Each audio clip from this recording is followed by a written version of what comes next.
देवी प्रसाद, ये देवी प्रसाद का घर नहीं है। मुंबई के किसी पुराने थिएटर में अगर आज भी हेरा फेरी लगती है तो लोग पहले रो में बैठ के सिर्फ एक चेहरा देखने जाते हैं, बाबूराव गणपतराव आपटे।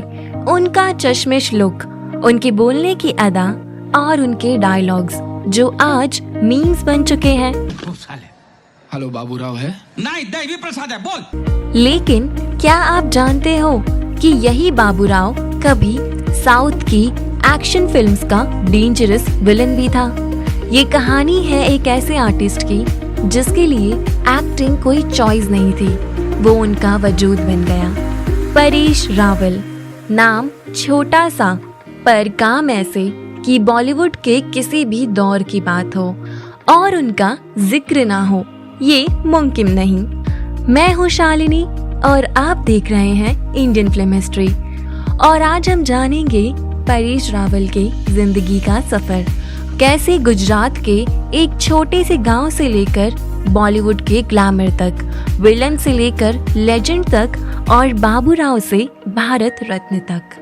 चैप्टर 1, गुजरात से बम्बई तक। 30 मई 1955 गुजरात के एक छोटे से गांव पलियाद में एक लड़का पैदा हुआ और नाम रखा गया परेश रावल। पर ये नाम आगे चलकर पूरी फिल्म इंडस्ट्री का एक आइडेंटिटी बन जाएगा, ये उस वक्त किसी ने सोचा भी नहीं था।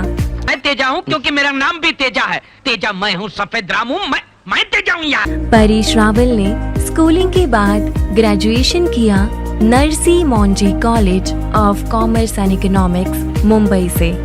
एक मिडिल क्लास बैकग्राउंड से आने वाले परेश ने थिएटर के प्रति अपना प्रेम कॉलेज के दिनों में ही पाल लिया था। कॉलेज के दौरान ही उन्होंने स्किट कॉम्पिटिशन्स में भाग लेना शुरू किया। एक्टिंग का जुनून उनको ले आया मुंबई के रंगमंच पर। कॉलेज फेस्टिवल्स, गुजराती नाटक और मुंबई के थिएटर सीन्स में परेश एक नाम बन गए।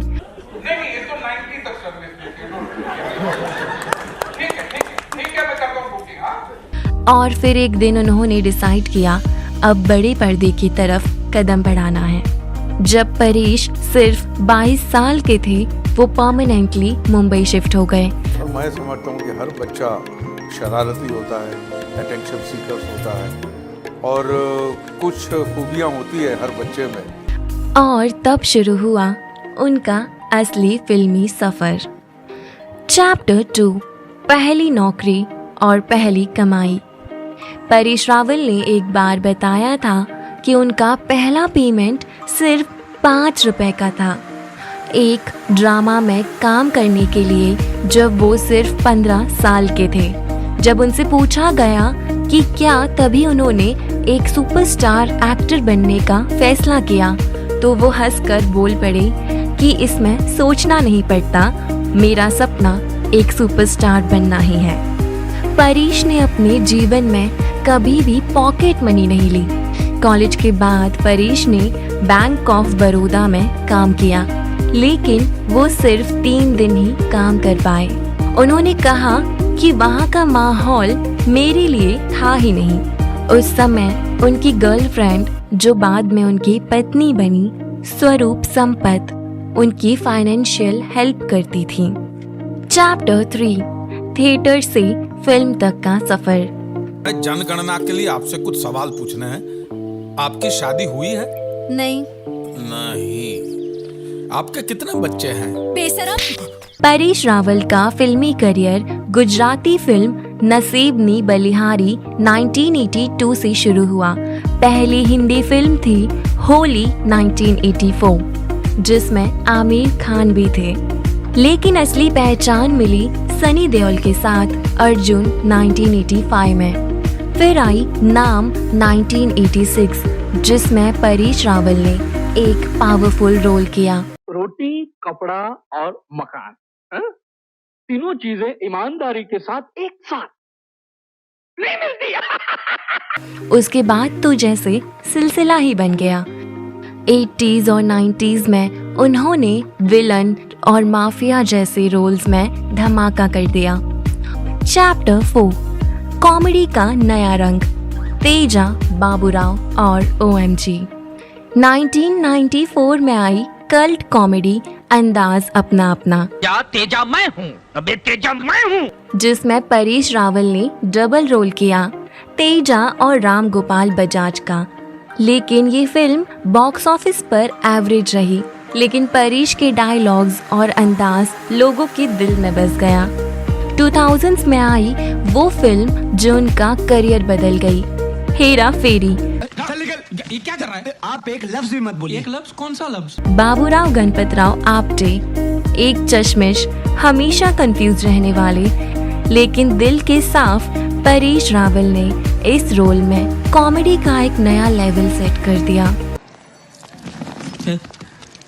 एक बात बता, तू सचमुच चोर नहीं है ना? और इस फिल्म के लिए उन्हें बेस्ट कॉमेडियन अवार्ड मिला। और इसके बाद परेश रावल ने मानो कॉमेडी की दुनिया में राज किया। कब से तुम्हारा इंतजार कर रहे हैं, कहाँ चले गए थे? हर फिल्म में वो कॉमेडी को एक नई सोच के साथ लाए। फिर हेरा फेरी 2006 में, जिसमें बाबूराव ने फिर से ऑडियंस का दिल चुरा लिया। तेरे बाप की शादी है क्या रे? ओ, बाप ने शादी किया तभी तो मैं पैदा हुआ। तेरे जैसा नसीब नहीं है रे मेरा। चैप्टर 5, बाबूराव से कांजी भाई तक, परेश रावल के रंग। परेश रावल का चेहरा देखकर लोग कंफ्यूज हो जाते हैं, क्योंकि वो एक ही इंसान है जो कभी लोगों को डरा देते हैं और कभी पेट पकड़ के हंसाते हैं। मंदिर में आने वाला एक एक इंसान वो पत्थर पे दूध डालने के बजाय किसी गरीब के पेट में डाले ना तो सबसे ज्यादा पुण्य मिलेगा। उनका सफर एक ऐसे कलाकार का है जिसे कोई एक रंग में बांध नहीं सकता। फिल्म नाम में उनका रोल छोटा था लेकिन असर बड़ा। माफ करना, मेरी कभी कभी डायलॉग मारने की आदत है। परेश रावल के कुछ आइकॉनिक कैरेक्टर्स जो लोगों को आज भी याद है।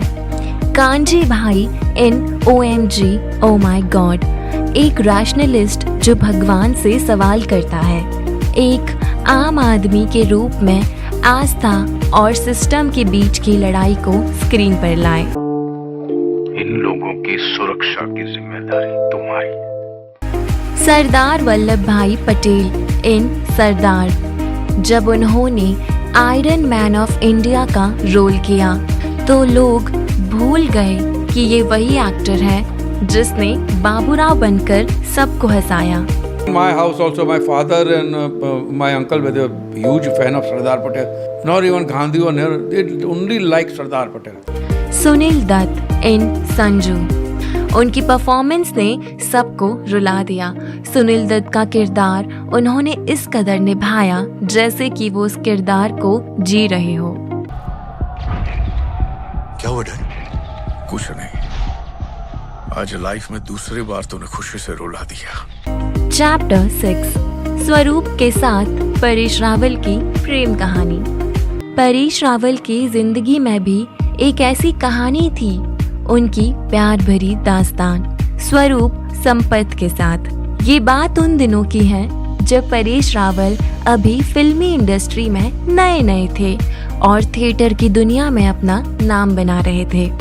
एक दिन इंडियन नेशनल थिएटर फेस्टिवल में उनकी नज़र एक लड़की पर पड़ती है, स्वरूप संपत, और परेश रावल उसी वक्त अपने दोस्त से कहते हैं, ये लड़की मेरी पत्नी बनेगी। स्वरूप उनके बॉस की बेटी थी और परेश के दिल में जो बात थी वो सीधी कह दी। लेकिन इस फिल्मी लाइन के बाद भी 1 साल तक परेश ने स्वरूप से कुछ नहीं कहा, ना कोई फोन ना बातचीत। लेकिन रिकनेक्शन एक बार फिर से थिएटर के माध्यम से हुआ। जैसे मंच पर अलग अलग किरदार एक साथ आते हैं, वैसे ही उनकी दोस्ती फिर प्यार में बदल गई।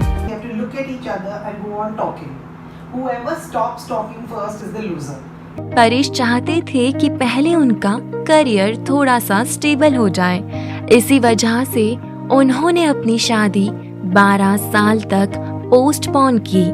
उस दौरान परेश ने अपना नाम विलन और कैरेक्टर रोल्स में कमाया, जबकि स्वरूप ने मिस इंडिया का खिताब जीता, वो भी परेश के सपोर्ट के साथ। 1979 में स्वरूप मिस इंडिया बनी और 1987 में दोनों ने शादी की। आज भी उनका रिश्ता एक मिसाल है। परेश रावल और स्वरूप के 2 बेटे हैं, आदित्य और अनिरुद्ध, जिनमें से आदित्य ने भी अब फिल्म्स की दुनिया में कदम रखा है। चैप्टर 7, परेश रावल का राजनीतिक सफर। सिनेमा के स्टेज से सीधा सांसद तक का ये सफर था एक कलाकार का, जो सिर्फ रंगमंच पे ही नहीं, राजनीति के मंच पर भी अपना जलवा दिखाने चला आया। परेश रावल ने 2014 में एक नया रूप अपनाया, एक नेता का। તમારી આજુબાજુ જ્યારે બાંગ્લાદેશીઓને રોહિંગ્યા રહેતા હશે દિલ્હીની જેમ, ત્યારે તમે શું કરશો? ये दौर शुरू हुआ नरेंद्र मोदी से प्रभावित होने के बाद, जब परेश रावल ने भारतीय जनता पार्टी के साथ मिलकर 2014 में अपना राजनीतिक सफर शुरू किया। 2014 के लोकसभा से चुनाव में उन्होंने गुजरात के अहमदाबाद ईस्ट सीट से उम्मीदवार बनकर कांग्रेस के एच.एस. पटेल को करीब 3 लाख वोट से हरा दिया। उनकी ये जीत एक कलाकार के लोकतंत्र में भरोसा जीतने का सबूत भी था। लेकिन जहां ज्यादातर लोग एक बार कुर्सी मिलने के बाद छोड़ना नहीं चाहते, वहीं परेश रावल ने 2019 के जनरल इलेक्शन से खुद को अलग रखने का फैसला किया। मैंने बोला ये मेरी ओनली इनिंग खेलने के लिए आया हूँ। I don't want to make a political career out of it. उन्होंने स्पष्ट रूप से कहा कि वो राजनीति में ज्यादा रुचि नहीं रखते। इसके बाद भी उनका साहित्य और कला के प्रति प्रेम बरकरार रहा। 2020 में उन्हें राष्ट्रपति द्वारा नेशनल स्कूल ऑफ ड्रामा का चेयरपर्सन अपॉइंट किया गया, एक कलाकार के लिए सबसे गर्व का पल। Chapter 8, awards and achievements. Paresh Rawal को उनकी कला के लिए जो सबसे बड़ा राष्ट्रीय सम्मान मिला वो था पद्मश्री, जो उन्हें 2014 में भारत सरकार द्वारा दिया गया। ये उनके अभिनय के प्रति राष्ट्र के सम्मान का प्रतीक था। एक कलाकार जिन्होंने कॉमेडी से लेकर ट्रेजेडी तक हर किरदार को इतनी खूबसूरती से किया। लेकिन इस सफर में पहला बड़ा मोड़ आया था 1994 में, जब उन्हें राष्ट्रीय फिल्म पुरस्कार मिला, और वो भी एक नहीं 2 फिल्मों के लिए। स्टाइल है बाबू भैया, राजू का स्टाइल। ये बाबूराव का स्टाइल है। उनके कॉमेडी के किरदारों ने भी ऑडियंस को सिर्फ हंसाया नहीं, बल्कि इंडस्ट्री को एक नए जॉनरा की पहचान दी। इसी कॉमेडी एक्सीलेंस के लिए उन्हें स्क्रीन अवार्ड्स, जी सिनेमा अवार्ड्स जैसे कई सम्मानों से भी नवाजा गया। 2018 में उन्हें Raj Kapoor special contribution award मिला महाराष्ट्र सरकार द्वारा। इतने सालों में परेश रावल ने 240 से भी ज्यादा फिल्मों में काम किया। चैप्टर 9, कंट्रोवर्सीज का पिटारा। ये चैप्टर उन लम्हों का है जब परेश रावल सिर्फ अपने कॉमेडी या विलन रोल्स के लिए नहीं, बल्कि अपने बोल्ड स्टेटमेंट्स के लिए भी चर्चाओं में आए। अरे मैं थूकता हूँ ऐसे अफसरों पर, थूकता हूँ।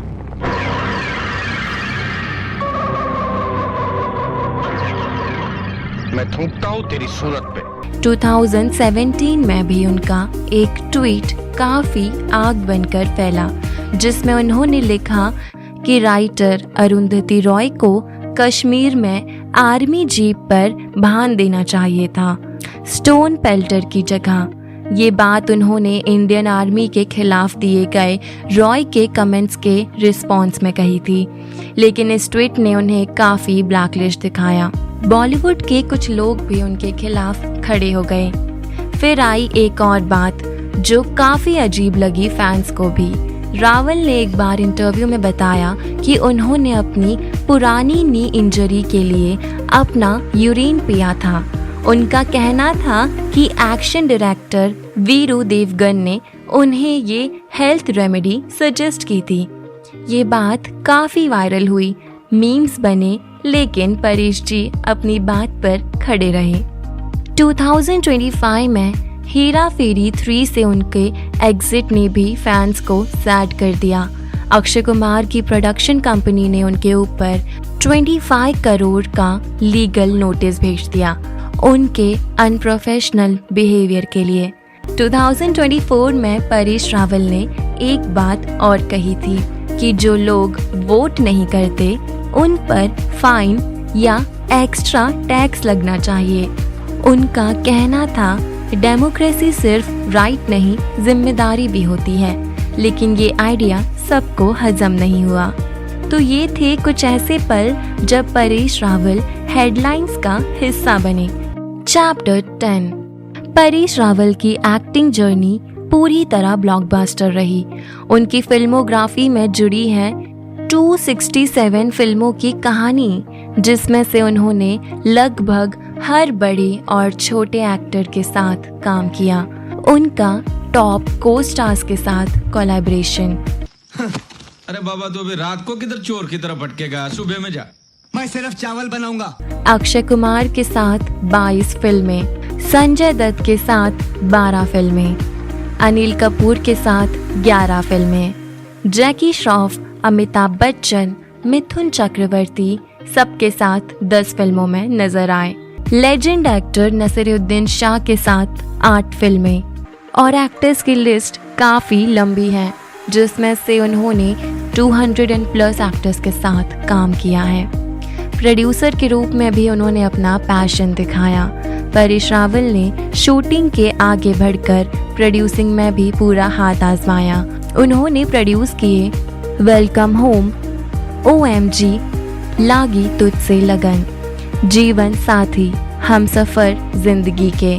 और ये था सफर परेश रावल का, एक ऐसे कलाकार जिन्होंने सिर्फ एक्टिंग नहीं की, अपना पूरा जीवन जिया है हर रोल में। चाहे स्टेज हो, स्क्रीन हो या सांसद, हर जगह अपना असर छोड़ा। मैं हूँ शालिनी और आप देख रहे हैं इंडियन फिल्म हिस्ट्री। और अगर आप इसी तरह फिल्मी बातों के दीवाने हो तो ज़रूर विजिट करिए हमारी इंडियन फिल्म हिस्ट्री की वेबसाइट को, लिंक बायो में है। मिलते हैं अगले एपिसोड में एक और लेजेंड की कहानी के साथ।